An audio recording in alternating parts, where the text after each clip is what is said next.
దేవునికి స్తోత్రం. Praise the Lord. ప్రభునందు ప్రియమైన దేవుని బిడ్డలకు, ప్రియులకు ఈ సాయంత్రకాలపు శుభాభివందనాలు తెలియజేస్తూ ఉన్నాను.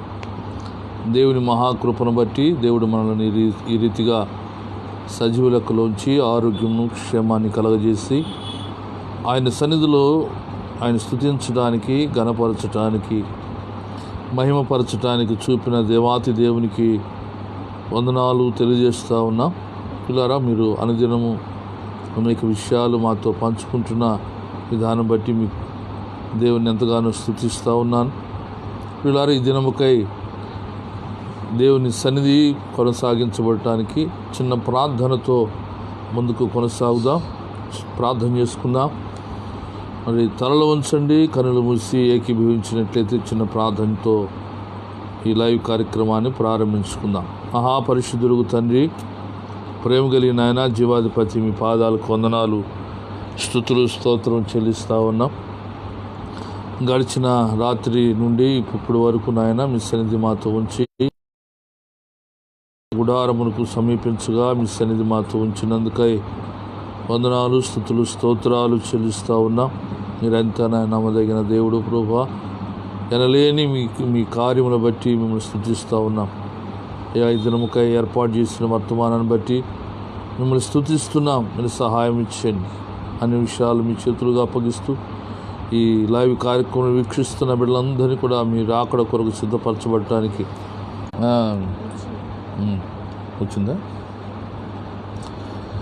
నీతో నా జీవితం సంతోషమనే పాటను పాడుకున్నాం. దేవునికి స్తోత్రం.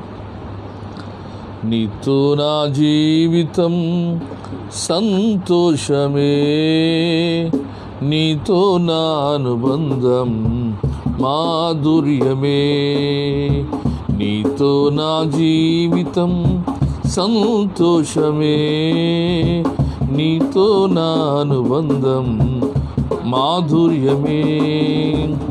నా యేసయ్యా కృప చూపుచున్నావు, వాత్సల్యపూర్ణుడవై నా యేసయ్యా నడిపించుచున్నావు, స్ఫూర్తి ప్రదాతవై ఆరాధ్యుడా యేసయ్యా. నీతో నా అనుబంధం మాధుర్యమే. ఆరాధ్యుడా యేసయ్యా, నీతో నా అనుబంధం మాధుర్యమే. నీతో నా జీవితం సంతోషమే, నీతో నా అనుబంధం మాధుర్యమే. స్తోత్రం. భీకర ధ్వని గల మార్గమునందు నన్ను స్నేహించిన నా ప్రియుడవు నీవు. భీకర ధ్వని గల మార్గమునందు నన్ను స్నేహించిన నా ప్రియుడవు నీవు. కలనైన మరువాను నీవు నడిపిన మార్గం, క్షణమైన విడువాను నీతో సహవాసం. కలనైన మారువాను నీవు నడిపిన మార్గం, క్షణమైన స్తోత్రం మాధుర్యమే. నీతో నా జీవితం సంతోషమే, నీ స్తోత్రము నీవే. సంతోషమందైనా శ్రమలయందైనాను నా స్తుతి కీర్తనకు ఆధారము నీవే. నిత్యమైన మహిమలో నన్ను నిలుపుటకు శుద్ధ సువర్ణముగా నన్ను మార్చుచున్నావు. నిత్యమైన మహిమలో నన్ను నిలుపుటకు శుద్ధ సువర్ణముగా నన్ను మార్చుచున్నావు. ఆరాధ్యుడా యేసయ్యా, నీతో నా అనుబంధం మాధుర్యమే. ఆరాధ్యుడా యేసయ్యా, నీతో నా అనుబంధం మాధుర్యమే, నీతో నా జీవితం సంతోషమే, నీతో నా అనుబంధం మాధుర్యమే. ఆకాశమందుండి ఆశీర్వదించితివి, అభాగ్యుడనైన నేను కనికరింపబడి తిని. ఆకాశమందుండి ఆశీర్వదించితివి, అభాగ్యుడనైన పడి తిని. నీలో నిలుచుటకు బహుగా ఫలించుటకు నూతన కృపలతో నన్ను నింపుచున్నావు. నీలో నిలుచుటకు బహుగా ఫలించుటకు నూతన కృపలతో నన్ను నింపుచున్నావు. నీతో నా జీవితం సంతోషమే, నీతో నా అనుబంధం మాధుర్యమే. నా యేసయ్యా కృప చూపుచున్నావు, వాత్సల్యపూర్ణుడవై నా యేసయ్యా నడిపించుచున్నావు. కృతి ప్రదాతవై ఆరాధ్యుడా యేసయ్యా, నీతో నా అనుబంధం మాధుర్యమే. ఆరాధ్యుడా యేసయ్యా, నీతో నా అనుబంధం మాధుర్యమే, నీతో నా జీవితం సంతోషమే, నీతో నా అనుబంధం మాధుర్యమే. హల్లెలూయా. పిల్లారా, ఈ దినము కొరకై ఒక దేవుడు నా మధ్యలో ఉంచిన ఒక చిన్న మాటను మనము ధ్యానము చేద్దాం. పరిశుద్ధ గ్రంథములో నుండి కీర్తనల గ్రంథము. రాత్రి మనం కొన్ని విషయాలను ధ్యానం చేశాం. పరిశుద్ధ గ్రంథములో నుండి ఈ దినము కొరకై ప్రార్థన చేయగా దేవుడు మదిలో ఉంచిన చిన్న మాటను మనము ధ్యానం చేద్దాం. ఆ మాటను మనం ధ్యానం చేద్దాం. కీర్తన 91వ కీర్తన 10వ వచనములో ఒక చక్కని మాట, మనకందరికి తెలిసిన మాటే. మనము ప్రతిరోజు ఈ కీర్తన మనము ధ్యానం చేస్తున్నప్పుడు మనం ప్రతి కంఠత వాక్యాలలో పిల్లరా చక్కగా ఈ అధ్యాయం అంతా అందరికీ కంఠతో అధ్యాయముగా మనం చూడగలుగుతాం.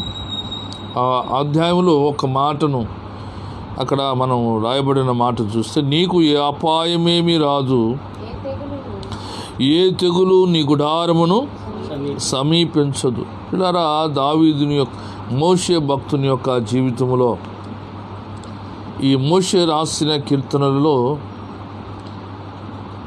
ఎందుకు మోషే ఇంతటి సాక్ష్యాన్ని చెప్పగలుగుతున్నాడు అని మనం చూడగలిగితే, ఆ మొదటి వచనములో రాయబడిన మాట మనకు తెలిసిన మాట. మహోన్నతుని చాటున నివసించువాడే సర్వశక్తిని నీడను విశ్రమించువాడు. ఏ వ్యక్తి అయితే మహోన్నతుని చాటున నివాసం చేస్తాడో, ఆ సర్వశక్తిని నీడను ఏ వ్యక్తి అయితే ఆశ్రయిస్తాడో ఆ వ్యక్తికి దేవుడిచ్చే గొప్ప బలమైన వాగ్దానం ఏంటంటే, ఆయన అంటున్నాడు కదా, నీవు నా నీడను విశ్రమించావు, నా నీడను ఆశ్రయించావు గనుక నీకు అంటున్నాడు కదా, నీకు అపాయమేమీ రాదు, ఏ తెగులు కూడా నీ గుడారమును సమీపించదు. పిల్లరా, గుడారానికి ఏ అపాయము కలుగుతుంది అంటే కారణం ఏంటి అంటే, పిల్లరా, 2 సందర్భాలు మనం చూడగలుగుతాం. ఒకటి, నీతిమంతుడైన యోబుకి మనం ఆలోచన చేస్తే సర్వశక్తి నీడను ఆశ్రయించిన వాడు, సర్వశక్తి నీడలో ఆయన కాపుదలలో నడిచినవాడు యోబు. నీతివంతుడుగా పిలువబడినవాడు, యథార్థవంతుడుగా పిలువబడినవాడు, మంచి సాక్ష్యాన్ని దేవుని చేత పలకబడినవాడు యోబు జీవితంలో ఎందుకు కష్టం వచ్చిందంటారు? ఎందుకు కీడు వచ్చిందంటాడు? ఎందుకు తెగులు ఆ గుడారానికి అంటే ఆ కుటుంబానికి ఎందుకు ప్రవేశించింది? మనం ఆలోచన చేస్తే పరిశుద్ధ గ్రంథములో పిల్లారా ఒక చక్కని మాట మనం చూడగలుగుతాం. నీతిమంతునికి కలుగు ఆపదలు అనేకములు అని మనం చూస్తాం. నీతిమంతులకి ఏం కలుగుతాయంట? ఏమండి ఆ మాట మీరు చూస్తారా? ఆ మాట మీరు చూడగలిగితే సామెతల గ్రంథము 12వ అధ్యాయం 21వ వచనంలో మీకు ఆ మాట కనబడుతూ ఉంటుంది. ఏమనంటే, నీతిమంతునికి ఏ ఆపదయు సంభవింపదు, భక్తిహీనులు కీడుతో నిండి ఉందురు. కదండి, యోబు జీవితంలో ఎన్నో శ్రమలు అనుభవించినప్పటికీ కూడా ఏం కలగలేదంటండి? ఏం కలగలేదు? ఏ ఆపద అంటే ఆపద ఎందుకు కలగలేదండి పాస్టర్ గారు? ఇన్ని ఆపదలు, బిడలు పోయారు కదండి, గొర్రెలు పోయినాయి, పంట పోయింది, ఆపద లేదంటారేంటి? పిల్లరా, ఈ ఆపద అనేది మనం చూస్తే ఈ లోక సంబంధమైన వాటిని కదండి, ఈ లోక సంబంధమైన వాటి మీద వెళ్ళిపోతుందేమో, ఏదైనా తెగులు రావచ్చేమో, కానీ ఆత్మీయ జీవితానికి ఏ తెగులు కూడా సమీపము రానే రాదు. ఎందుకంటే పిల్లరా, దేవుడు ఇటు కాపాడుతాడు, లోక సంబంధముగా కాపాడుతాడు, ఆత్మ సంబంధమైన జీవితంలో కూడా దేవుడు కాపాడుతాడు. దేవునికి స్తోత్ర. ఎందుకంటే దేవుని సన్నిధిలో పిల్లారా ఒక వాగ్దానాన్ని కూడా మనం చూడగలుగుతాం. ఏంటి ఆ వాగ్దానం అంటే, ఏ అపాయము రాకుండా యెహోవా నిన్ను కాపాడును, ఆయన నీ ప్రాణమును కాపాడును. ఆ మాట 12వ కీర్తన 17వ వచనంలో మీరు చూడగలుగుతారు. ఆ మాట అంటే ఏ అపాయము కలగకుండా, అంటే అనేక అపాయాలు కలుగుతున్నప్పటికీ, ఎన్ని అపాయాలు కలుగుతున్నా మన ప్రాణానికి ఏం కలగదంట? ఏదండి, మన ప్రాణానికి ఏం కలగదని చెప్తున్నాడు? కాబట్టి ఏం కలగదంట?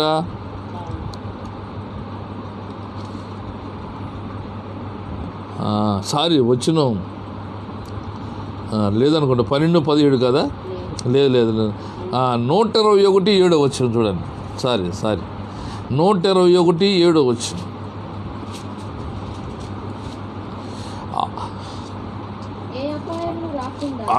ఏ అపాయము రాకుండగా యెహోవా నిన్ను కాపాడును, ఆయన నీ ప్రాణమును కాపాడుతాడంట. ఎందుకని? మహోన్నతుని చాటున మనం నివాసం ఉంటున్నాము గనుక, సర్వశక్తి నీడలో మనము విశ్రమిస్తున్నాము గనుకనే పిల్లారా, మనకు ఏ అపాయము కలగనీయకుండా ఆయన మనలను కాచి కాపాడుతాడంట. అందుకనే పై వచ్చిన మీరు చూడండి, ఎందుకు ఆయన మనలను కాపాడగలుగుతాడు అంటే 9వ వచనం చూడండి, 91:9 వచనం. యెహోవా నీవే నా ఆశ్రయమని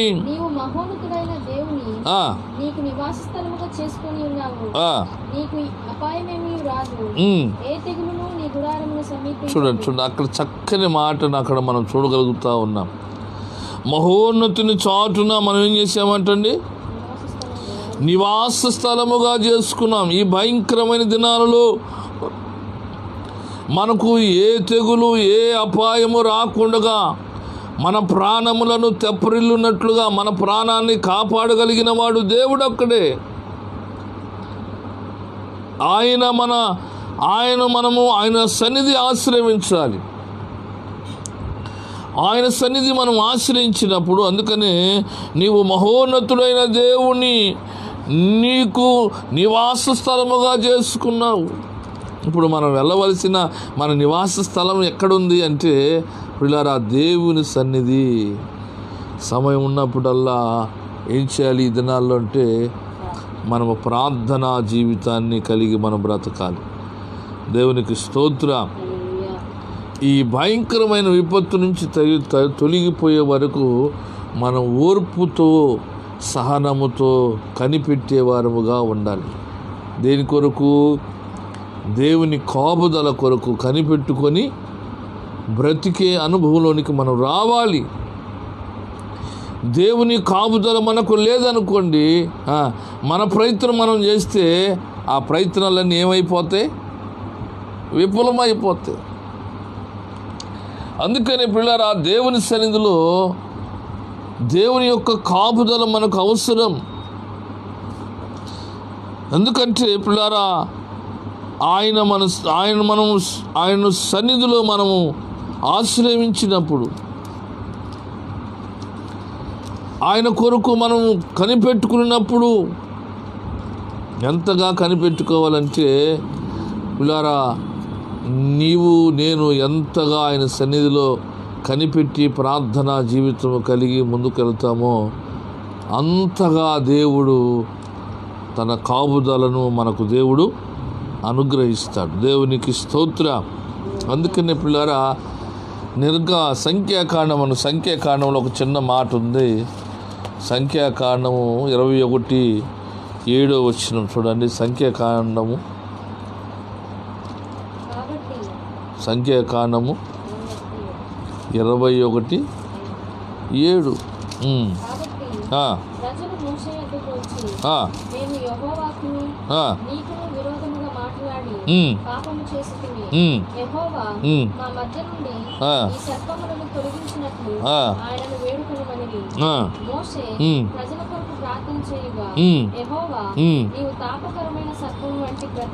ప్రతిమను చేయించి స్తంభం మీద పెట్టుము. అప్పుడు కరవబడిన ప్రతివాడును దాని వైపు చూచి బ్రతుకునని మోషేకు సెలవిచ్చింది. పిల్లారు, ఇక్కడ సర్పము, ఇత్తడి సర్పము కదండి. ఏమన్నాడు అక్కడ? 7వ వచనములో ఏమన్నాడండి?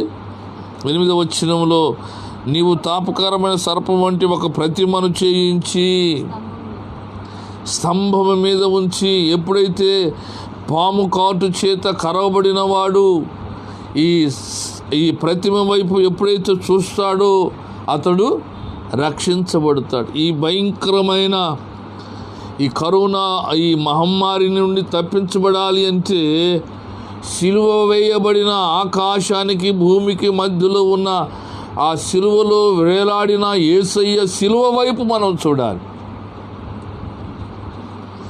ఆ సిలువ వైపు మనము చూసినప్పుడు పిల్లరా, ఎప్పుడైతే ఇశ్రాయేలు ప్రజలకు ఆ తాపకరమైన సర్పం వంటి ఒక ప్రతిమ వైపు ఎప్పుడైతే చూశారో ఆ వ్యక్తులందరూ కూడా బ్రతికి బట్ట కట్టినట్లుగా, ఆనాడు ఇశ్రాయేలు ప్రజలు బ్రతికి బట్ట కట్టిన అరణ్య ప్రాంతంలో ఆ సర్పముల చేత కాటు వేయబడిన వాడు ఆ ప్రతిమ వైపు ఎప్పుడైతే చూశారో వాళ్ళందరూ కూడా బ్రతికించబడినట్లుగా ఈ దినాలలో దేవుని వైపు మనము చూడాలి. దేవుని వైపు చూడటమే కాదు కానీ ప్రియులారా, దేవుని కొరకు ఓర్పు కలిగి మనం ముందుకు కొనసాగించబడాలి. దేవునికి స్తోత్రం. కనుక ప్రియులారా, మనము దేవుని సన్నిధిలో ఆయన వైపు చూడాలి. అందుకనే 21:21లో కూడా 19వ వచనములో ఒక చక్కని మాట ఉంది చూడండి. 19లో, వారు అరణ్యము నుండి ముత్తాను నుండి నహోలియేలుకును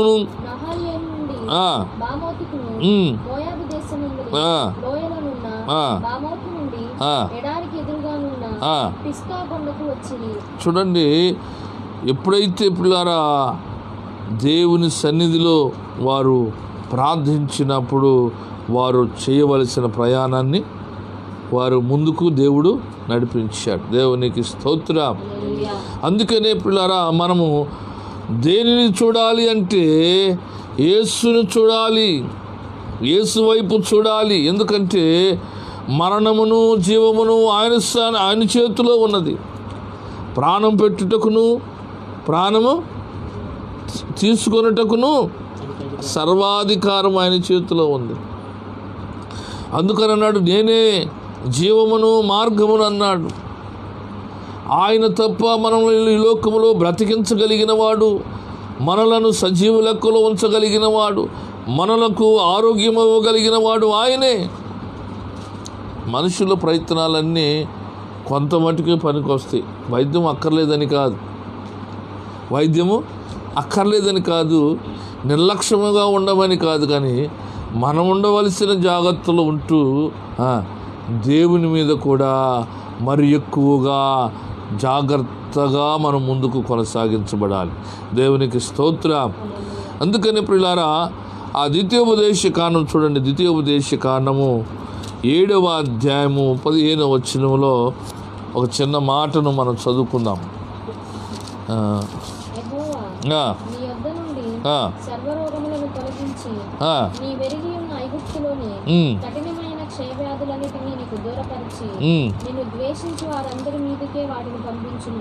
చాలు. ఏమంటండి? ఏ రోగములు అంటండి? సర్వరోగములు తొలగించి యెహోవా నీ వద్ద సర్వరోగములను తొలగించి నీవు ఎరిగి ఉన్న ఐగుప్తులోని కఠినమైన క్షయవ్యాధులన్నిటినీ నీకు దూరపరిచి నిన్ను ద్వేషించు వారి మీదకి వాటిని. ఇప్పుడు ఏమొచ్చిందండి? ఏం వ్యాధి ఇది? ఏం వ్యాధి చెప్పనా? కరోనా వ్యాధి అంటే దానికి బాడీలో దేని మీద పనిచేస్తుంది? ఊపిరితిత్తులు. ఇదివరకు ఇప్పుడు కరోనా అంటున్నారు. మా చిన్నతనంలో లెన్స్ ప్రాబ్లం అంటే క్షయవ్యాధి అని అర్థం. మేము చిన్నప్పుడు క్షయవ్యాధి ఎప్పుడు వాళ్ళకి దగ్గుతుంటారు. వాళ్ళకి చలికాలం వస్తే ఆస్మా ప్రాబ్లం. ఏ గాలి? చల్లగాలి తగిలితే ఆస్మా వచ్చేస్తుంది, ఊపిరాడదు. ఊపిరాడిన టైంలో ఏం చేసేవాళ్ళు తెలుసా? ఏం పెట్టేవాళ్ళు? ఆక్సిజన్ పెట్టేవాళ్ళు తెలుసా? ఆక్సిజన్ పడితే వాళ్ళు బ్రతికి బట్ట కట్టి బయటకు వచ్చేవాళ్ళు. ఇక్కడ ఎక్కడ వైద్యం అందదంటే మా చిన్నతనంలో ఆ గోరంట్ల దగ్గర ఉన్న హాస్పిటల్ ఉంది. ఏం హాస్పిటల్ అంటే ఏమండి? ID hospital. దేవుని స్తోత్రం. ఐడి హాస్పిటల్ అంటే కాదు నాన్న, ఐడి హాస్పిటల్ అంటారు. ఫీవర్ హాస్పిటల్ ఐడి హాస్పిటల్ అంటారు. లేదంటే మంగళగిరి శానిటరీ హాస్పిటల్ అంటారు. ఈ 2 హాస్పిటల్ ఏంటో తెలుసా? చివరి స్థాయికి తీసుకెళ్ళేవాళ్ళు అన్నమాట. గవర్నమెంట్ హాస్పిటల్ తప్పదరా, ఇంకా కుదరదు, రోగం కుదురుబాటు రాదు అన్నప్పుడు ఈడకు తీసుకొచ్చేవాళ్ళు. ఈడ కాదంటే మంగళగిరి తీసుకుని వెళ్ళేవాళ్ళు. అప్పుడున్న క్షయవ్యాధి ఇప్పుడు ఏమైపోయింది? అది కరోనా అయిపోయింది.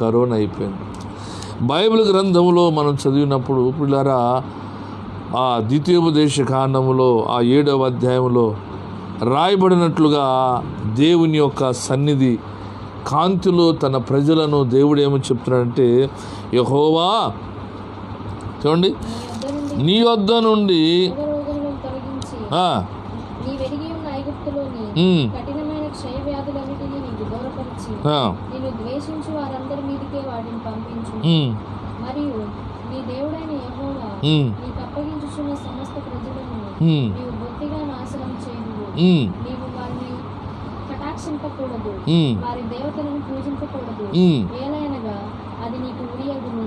ఏమవుతుందంటండి? ఉరి. అందుకనే మీరు 13వ వచనం కూడా మీరు చదివితే 12వ వచనం, మీరు మీ విధులని విని వాటిని అనుసరించి నడుచుకుని ఎడలా నీ దేవుడైన యెహోవా తాను నీ పితరులతో ప్రమాణం చేసిన నిబంధనను నెరవేర్చి నీకు కృప చూపును కృప చూపాలి దేవుడి దినాన్ని. ఆయన మన ఎడల కృప చూపాలి అంటే ఆయన మనకు అనుగ్రహించిన వాటిని మనం అనుసరించి నడవాలి, గైకొనాలి, నడవాలి. ఎప్పుడైతే మనం నడుస్తామో ప్రియులారా, అప్పుడు శ్రేష్టమైన ఒక కార్యాన్ని మనం చూడగలుగుతాం. అదేంటయ్యా అంటే దేవుని యొక్క కృప మన మీదకు విస్తరించబడుతుంది. దేవునికి స్తోత్రం. కనుక ప్రియులారా, ఈ సాయంత్రం వేళ దేవుని సన్నిధిలో ఏ తెగులు మన ఎడల వారముగా ఉండాలి. దేవునికి స్తోత్రం. ఆయన కొరకు విజ్ఞాపన చేయవారముగా ఉండాలి. ఆయన కొరకు కనిపెడుతూ దేవుని సన్నిధిలో ఆయన వైపు చూస్తూ ఆయన్ని ఆశ్రయించే వారముగా ఉండాలి. అప్పుడే దేవుని యొక్క కాపుదల మన మీదకు విస్తారముగా వస్తుంది. కనుక ఈ రాత్రి వేళ పిల్లారా, దేవుని సన్నిధిలో ప్రార్థన చేద్దాం, కనులు మూసుకుందాం, ఆయన ఆశ్రయం కోరుదాం. దావీదు మోషే భక్తుడు రాసినట్లుగా పిల్లారా, మహోన్నతుని చాటున మనం నివాసము చేసుకున్నట్లుగా, ఆయన సన్నిధి మనము ఆశ్రయించినట్లుగా మనం సిద్ధపరచుకుందాం. పిల్లారా, మనం ప్రార్థనతో ముందుకు కొనసాగుదాం. తలలో వంచండి, చిన్న ప్రార్థన చేసుకుందాం. హల్లెలూయా, హల్లెలూయా, హల్లెలూయా. ప్రభువా మీకు స్తోత్రం, స్తోత్రం, స్తోత్రం, స్తోత్రం. ఘనదైవమా మీకు స్తోత్రం, స్తోత్రం. జీవాధిపతి మీకు వందనాలు. మహోన్నతులకు దేవా మీ స్తోత్రాలు చెల్లిస్తున్నాం. మీరంతా అయినా నమ్మదగిన దేవుడు ప్రభువా. నీ గొప్ప కార్యాలు మా పక్షాన్ని మీరు జరిగించండి అయ్యా. ఏ అపాయమో మా గుడారాలు, మా బిడల గుడారాలకు, మా మా ఆత్మీయుల కుటుంబాల గుడారాలకు ఏ కీడును రాకుండగా నాయనా, ఆనాడు తండ్రి అరణ్య మార్గములో ఇశ్రాయేలు ప్రజలను కాపాడునట్లుగా దేవా తండ్రి నాయనా, నీ వైపు చూసినప్పుడు అయ్యా తండ్రి వారి బ్రతికి బట్ట కట్టినట్లుగా ప్రభువా నాయన మీకు వందనాలు, స్తోత్రాలు చెల్లిస్తున్నాను. ఈ దినముని ఎందరైతే నీ వైపు చూస్తున్నారో, ఎందరైతే నీ కొరకు కనిపెట్టుకుంటున్నారో, ఎందరైతే నిన్ను ఆశ్రయించి నాయనా నీ మహోన్నతుని చాటున నివాసం ఉండటానికి ఇష్టపడుతూ ఉన్నారు, అట్టి బిడ్డలందరినీ కూడా జ్ఞాపకం చేసుకోండి. నీ కృపాస్తాలకు అప్పగిస్తున్నాను ప్రభువా. మీరు బలపరచండి. భయంకరమైన దినాల్లో ఉన్నాం అయ్యా తండ్రి. ప్రతి అయ్యా కీడు నుంచి తప్పించండి అయ్యా తండ్రి. మీకు వందనాలు, స్తోత్రాలు. ప్రతి అపాయం నుంచి తప్పించండి అయ్యా. మా రక్త సంబంధికులేమి నాయన, మా తోటి వారేమి ఎందరో నాయన ఈ కరోనా బారిన పడి వేదన పడుతూ ఉన్నారయ్యా. ఓ నిలకడలేని అయ్యా తండ్రి నిరీక్షణలో ఉన్నారు ప్రభువా. వారికి నిలకడైన నిరీక్షణ కలిగించండి, ఒత్తిడి తగ్గించండి అయ్యా. వారి అనాలోచన తొలగించండి. నీ మీద ఆనుకునే కృప నీ బిడ్డలుగా అయ్యా నీ కృపను విస్తరింప చేయమని ప్రార్థన చేస్తున్నాం. మీరు తప్ప మమ్మలను కాపాడేవారు లేరు నాయన. ఇదిగో మీరు తప్ప మాకు ఆదరణ మాకు లేదు నాయన. అయ్యా మీ కృప ఉండబట్టి నాయన మేము ఈ రీతిగా సజీవ లెక్కలో ఉన్నాం అయ్యా. అతను మీరు ఇచ్చిన ఆయుష్కాలను బట్టి అయ్యా మిమ్మల్ని స్తుతిస్తున్నాం ప్రభువా. మీరు ఇచ్చిన ఆరోగ్యం బట్టి మిమ్మల్ని స్తుతిస్తున్నాం అయ్యా తండ్రి. మీరు నాయన ఈ దినాన మీరు మాకు ఇచ్చిన ఈ జీవితాన్ని బట్టి మీకు వందనాలు, స్తుతులు, స్తోత్రాలు ప్రభువా. మా ప్రియులను బట్టి ప్రార్థన చేస్తున్నాం ప్రభు. మీకు వందనాలు. మాకు ఇచ్చిన సంఘ బిడ్డలందరినీ బట్టి ప్రార్థన చేస్తున్నాం. మాకు ఇచ్చిన ఆత్మీయుల సహోదరులను బట్టి మీకు వందనాలు. మాకు ఇచ్చిన మాతోటి ఉండిన దైవ సేవకుల కుటుంబాలన్నీ బట్టి మీకు వందనాలు. నీ దాసులను బట్టి కూడా ప్రార్థన చేస్తున్నాం. ఎందరైతే నాయన నీ పరిచయం చేసి నాయన అయ్యా తండ్రి నీ కొరకు ఆధారపడుతున్నారు, అట్టి వారిని కూడా మీరు జ్ఞాపకం చేసుకోండి నాయన. అయ్యా వారి పరిచర్యలు మీరు జ్ఞాపకం చేసుకోండి. నీ కృప చూపమని ప్రార్థన చేస్తున్నాం దేవా. దేవా మీకు వందనాలు నాయన. మా రాజువయ్యా, మా రక్షకుడు అయ్యా, మా విమోచకుడు అయ్యా మీకు వందనాలు. నీ కృప చూపండి నాయన. మహోన్నతుని చాటు నివసించేవాడి సర్వశక్తి నీడను విశ్రమించేవాడు అన్నది సెలవు ఇచ్చిన దేవుడు అయ్యా. అదిగో ఏ అపాయం నీకు రాకుండా నాయన, ఏ తెగులు నీ గుడారము సమీపించదని సెలవు ఇచ్చిన దేవుడు నాయన. ఈ భయంకరమైన విపత్తు నుంచి మమ్మల్ని తప్పించే వరకు నాయన అయ్యా మీరే మాకు ఆశ్రయముగా ఉండమని ప్రార్థన చేస్తున్నాం. మీరే మా కోటగా ఉండమని ప్రార్థన చేస్తున్నాం. మీరే మమ్మలను ఆదరించేవాడుగా ఉండమని ప్రార్థన చేస్తున్నాం ప్రభువా. మీకు వందనాలు అయ్యా కృప చూపండి, సహాయం చేయండి. మా ప్రియులు ఎందరైతే బలహీనులుగా ఉన్నారో అటు వారందరినీ మీరు దర్శించండి. అయ్యా మీరు సిలువ రక్తము చేత శుద్ధి చేయబడునుగాక, మీ కల్వరి రక్తము చేత అయ్యా నీ బిడ్డలను బలపరచునుగాక అని ప్రార్థన చేస్తున్నాం. మా దేవుడు నాయన మీకు వందనాలు, స్తుతులు, స్తోత్రాలు చెల్లిస్తున్నాం. సమస్త మహిమ ఘనత ప్రభావాలు మీకు ఆరోపిస్తున్నాం ప్రభు. మీకు వందనాలు అయ్యా. అయ్యా అయ్యా ప్రతిదినము ప్రతి క్షణము నీకు నాయన నీ బిడ్డల కొరకు ప్రార్థన చేస్తున్నాం. మీ కృప చూపండి అయ్యా. అయ్యా తండ్రి, మా ప్రియులందరినీ క్షేమకరమ గురించి సహాయం చేయమని పరిచయలను విస్తరింపు చేయండి. మా దేశాన్ని మీరు జ్ఞాపకం చేసుకోండి అయ్యా. అయ్యా అయ్యా అయ్యా మా రాష్ట్రాన్ని మీరు జ్ఞాపకం చేసుకోండి. మా తండ్రి మా పేటను అయ్యా ఆ రీతిగా నాయన మీకు వందనాలు, స్తోత్రాలు అయ్యా. మా గ్రామాన్ని కూడా మీరు జ్ఞాపకం చేసుకోమని ప్రార్థన చేస్తున్నాను అయ్యా. అయ్యా అయ్యా అయ్యా మీకు వందనాలు, స్తోత్రాలు చెల్లిస్తున్నాం దేవా. అయ్యా ఎందరైతే తండ్రి అయ్యా తండ్రి మీకు వందనాలు, స్తోత్రం ఇరుగు పొరుగు వారి కుటుంబాలను బట్టి కూడా ప్రార్థన చేస్తున్నాం ప్రభు. మీరు సహాయం చేయండి ఓ నాయన. ఆదరణ మీరు కలిగించండి అయ్యా. మా ఎదుటి వారిని నాయన మంగమ్మని మీరు జ్ఞాపకం చేసుకున్న ప్రభు. కృప చూపండి అయ్యా. సీరియస్గా ఉందని తెలియజేశారు అయ్యా. మీ బిడ్డ మీద మీ కృప చూపమని ప్రార్థన చేస్తున్నాం. ఆ రీతిగా నాయన అయ్యా మరి తెలిసి తెలియని అయ్యా ఎందరైతే మా ప్రియులు ఉన్నారో అటు వారందరినీ కూడా మీరు జ్ఞాపకం చేసుకోండి. నీ కృప చూపండి నాయన. మీకు వందనాలు, స్తోత్రాలు అయ్యా. బలహీనులైన వారి కొరకు ప్రార్థన చేస్తున్నాం. నీ బలమైన మీ కార్యాలు మీరు జరిగించి మహిమ పొంది కృప చూపండి. ఈ రాత్రి నాయన సుఖమైన నిద్ర చురుకని మెలుకువ మాకు అనుగ్రహించి మహిమ పొంది కృప చూపమని సమస్త మహిమ ఘనత ప్రభావాలు మీకు ఆరోపిస్తూ యేసుక్రీస్తు నామములో అడిగి పొంది ఉన్నాము పరమ తండ్రి. పరలోక ప్రార్థన చేసుకుందాం. పరలోక ముందున మా తండ్రి, నీ నామ పరిశుద్ధపరచబడిన కాక, నీ రాజ్యం వచ్చును కాక, నీ చిత్తం పరలోక ముందు నెరవేర్చబడినట్లు భూమి మీద మానవుని ఆరు మాకు దయచేయం. మా అపరాధములు చేసిన వారిని మేము క్షమించిన ప్రకారం శోధనల తేక కిని స్థాపించి రాజ్యం, శక్తి, మహిమ నిరంతరం. ఆమేన్ ఆమేన్ ఆమేన్. యేసు రక్తమే సిలువ రక్తమే ప్రభు యేసు నామం సంపూర్ణ విజయం కలుగును. ఆమేన్. అందరికీ వందనాలు. మరొక దినం దేవుడు మన ఆయుష్కాలం పొడిగించి మరలా రేపు సాయంత్రం వరకు కలుసుకునే వరకు దేవుడు మనకు తోడే ఉండి నడిపించి వర్ధల చేయనుగా. అందరికి వందనాలు.